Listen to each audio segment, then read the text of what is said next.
Kuidas sa teed seda? No nii nagu ikka tehakse. Kohupiimaga või? Tegin kohupiima ja vahukoore seguga. Kas ainult hapukoorega? Miks ma imest?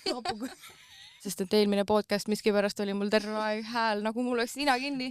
So I am very sorry about that. Tasub kirjutada sellepärast, et üks sponsor on meil Kelly. Me loosime välja ühe klassikaliste ripsmete paigalduse või hoolduse. Oleneb, kui on ripsmed juba peal, siis hoolduse. Kergem roog on ju. Aga mida ma ei arvanud, et kergem roog tähendab, on siuke pisike kauss ja 5 kartulit. Sul on kliendikaart Prisma oma või? Võta pult.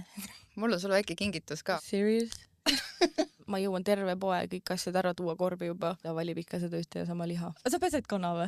Ei. Neid viimasel ajal mingisuguseid neid klippe. Nad pesevad hakkliha ka ja feeriga ju. Nad on täitsa kriisid. Väga täbar olukord. On olnud hetkigi kunagi, kus kriit on ka väga ahvatlev, mulle tundunud. Üks hetk küsib mu käest, et saad ka süüa või? Hakkad süüa tegema või lähme kuskile või mis see kokku lepitud siis sai? Et ma teen praemuna juustuga, et